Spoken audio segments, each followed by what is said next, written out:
قد صار لك مرة تالي الليل قاعد تقلب في تويتر أو إنستغرام وتقرأ التعليقات ويجيك شعور غريب، تحس إن هالجمل كأن ما فيها روح، كأنها مجرد كلمات مصفوفة جنب بعض وبس.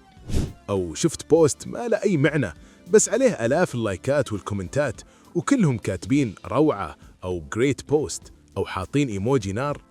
فيه نظرية تخوف تقول الإنترنت ميت، تقول إن من سنين وأغلب الناس اللي تظن إنك تتناقش معاهم أو تعطيهم لايك أو حتى تحبهم هم أصلاً مو موجودين في الواقع. نظرية الإنترنت الميت Dead Internet Theory تدعي إننا عايشين الحين في مقبرة رقمية، سكانها ذكاء اصطناعي وروبوتات جالسين يسولفون مع بعض، وإحنا البشر مجرد متفرجين. اليوم نبي نكشف أعمق وأظلم سر في عالم الذكاء الاصطناعي. هل فعلاً الإنترنت مات؟ وكيف نعرف إذا اللي يكلمك ورا الشاشة إنسان ولا كود بايثون؟ خليك معاي لآخر الفيديو عشان نظرتك للإنترنت بتتغير للأبد. طيب، خلونا نشوف من وين طلعت هالسالفة. الموضوع يرجع لحوالي 2016 و2017 في المنتديات مثل 4chan. وقتها كان هالكلام يعتبر نظرية مؤامرة، كانوا يعتقدون أن الحكومات والشركات الكبيرة عبت الإنترنت بوتات عشان يسيطرون على عقول الناس. لكن الحين في 2024 و2025 ما عاد يسمونها مؤامرة، يسمونها واقع مرعب. حسب إحصائيات شركات الأمن السيبراني مثل إمبيرفا، تقريباً نص الترافيك في الإنترنت كله، حوالي 47 إلى 50% تسويه الروبوتات مو البشر. قبل كانت هالبوتات بسيطة، بس تعطي لايك أو تسوي مشاهدات وهمية، لكن مع ظهور الذكاء الاصطناعي التليدي Generative AI مثل ChatGPT وكلود وغيرهم، اللعبة تغيرت. الحين الروبوتات تصنع محتوى، تكتب تعليقات، تسوي فيديوهات، وحتى تتهاوش مع بعض. نظرية الإنترنت الميت تقول الإنترنت ما عاد مكان للتفاعل البشر مع البشر، صار عبارة عن حلقة مغلقة. الذكاء الاصطناعي يصنع محتوى لذكاء اصطناعي ثاني عشان يرضون الخوارزميات. خلونا نشوف الأدلة. شفتوا الصور الغريبة في فيسبوك؟ مثلا صورة المسيح مسوينة من ربيان، أو أطفال فقراء في أفريقيا جالسين يسوون سيارة فراري من قوارير البيبسي. هالصور كلها معمولة بالذكاء الاصطناعي مثل ميد جيرني، لكن اللي يخوف أكثر من الصور هو التعليقات. تحت هالبوستات تشوف آلاف التعليقات كاتبين آمين أو بيوتيفول. هذولي مو بشر، هذولي بوتات مبرمجة عشان تحط تعليق تحت أي بوست ضارب ترند عشان ترفع صفحاتها. والمصيبة وين؟ إن خوارزمية فيسبوك أو إنستغرام مو فاهمة أن هذولي روبوتات. الخوارزمية تقول أوه هالبوست عليه تفاعل قوي، أكيد إنه ممتاز، وتروح تعرضه للناس الحقيقيين المساكين مثل جداتنا. مثال ثاني، يوتيوب. عمرك شفت تحت فيديو تعليقين نسخة طبق الأصل من بعض بس من حسابات مختلفة؟ هالبوتات حتى تنسخ تعليقات بعضها. ومؤخراً صار فيه بوتات في تويتر إكس تجادلك في السياسة. الذكاء الاصطناعي تطور لدرجة إنه يقدر يتقمص نبرة معصبة أو فرحانة أو حتى يقط نغزات. يعني لما تكون تتناقش مع واحد ويرد عليك بمنطق غريب أو كلام كليشيه، يمكن أصلاً ما فيه إنسان ورا الشاشة عشان تقنعه. لكن نظرية الإنترنت الميت مو بس عن الروبوتات، هي عنا إحنا البشر بعد، لأننا جالسين نتحول لروبوتات. هالظاهرة يسمونها زومبي الإنترنت أو صناعة المحتوى الوحل sludge content.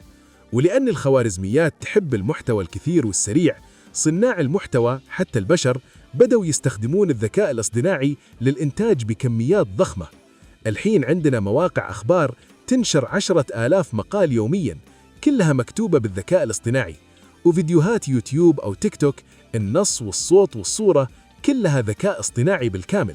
والنتيجة الإنترنت انترس محتوى رديء ومكرر ومعاد تدويره. الذكاء الاصطناعي يجي يقرأ مقالات الإنترنت عشان يتعلم، وبعدين يكتب مقال، ويجي ذكاء اصطناعي ثاني يقرأ مقال الذكاء الاصطناعي الأول، كأنك جالس تصور ورقة مصورة. كل مرة الجودة تقل، وهذا يسمونه انهيار النموذج collapse model. هذا يعني لما تبحث عن شيء في جوجل، الجواب اللي يطلع لك يمكن ما يكون بحث إنسان، يمكن يكون ترجيع، وآسف على الكلمة، لبيانات ذكاء اصطناعي ناسخها من ذكاء اصطناعي ثاني. يمكن تقول طيب وش يعني؟ خل 4 روبوتات يعطون لايك. المشكلة إن هالموضوع يغير الحقيقة. فيه ظاهرة اسمها تأثير العربة، الباند واجن إفكت. إحنا البشر كائنات اجتماعية، لما نشوف 10,000 شخص كاتبين تحت بوست هالمنتج روعة أو هالسياسي كلامه صح، إحنا لا شعوريا نصدق. تخيلوا الحين شركة أو حكومة تستخدم جيش من روبوتات الذكاء الاصطناعي تقدر تهندس الرأي العام بالكامل. غير هذا شعور الوحدة. إحنا ندخل السوشيال ميديا عشان نتواصل مع بشر. لو اكتشفت إن صديقك اللي عرفته أونلاين أو المؤثر اللي تتابعه هو في الواقع شخصية ذكاء اصطناعي، والحين فيه مؤثرين AI بالكامل في إنستغرام عندهم ملايين المتابعين، وش بتحس؟ بتحس بالفراغ. الإنترنت اللي المفروض يوصلنا ببعض صار يحبسنا في غرف صدى، إيكو تشامبرز بروحنا، ما نسمع فيها إلا صوت الروبوتات. بس لا تخافون، لسه فيه أمل، لسه فيه بشر حقيقيين هنا مثلي ومثلك. لكن عشان نعيش في هالإنترنت الميت لازم يكون عندنا ثقافة ذكاء اصطناعي. كيف نعرف أن الطرف الثاني روبوت؟ أول شيء دقق في أسلوب الكلام. روبوتات الذكاء الاصطناعي غالباً تكون رسمية بزيادة، مؤدبة مرة، أو العكس هجومية بدون سبب، وما يعرفون يستخدمون المصطلحات العامية سلانج صح. وبعدين شيك على التاريخ. الحساب اللي مسوينه في 2024 وصورته ذكاء اصطناعي ويغرد 500 تغريدة باليوم، هذا أكيد روبوت. وكمان اختبار تورينج العكسي، اسأله سؤال يحتاج إحساس أو تجربة جسدية. مثلا الروبوت مستحيل يفهم طعم البيتزا الباردة الساعة 3 الفجر صدق. في النهاية نظرية الإنترنت الميت تعلمنا درس مهم، قيمة التواصل البشري الحقيقي. يمكن في المستقبل يصير المحتوى البشري سلعة فاخرة. الفيديو اللي يسويه إنسان حقيقي بأخطائه بتلعثمه وبإحساسه الحقيقي يصير أغلى من آلاف الفيديوهات المثالية حقت الذكاء الاصطناعي. عشان كذا خلونا نكون حقيقيين. أنتم مو روبوتات صح؟ إذا أنت إنسان اكتب لي في التعليقات أنا حي عشان نلاقي بعض. لا تنسون اللايك والاشتراك، لأني أوعدكم أني دايما راح أقدم لكم محتوى إنساني بمساعدة بسيطة من ال AI هنا.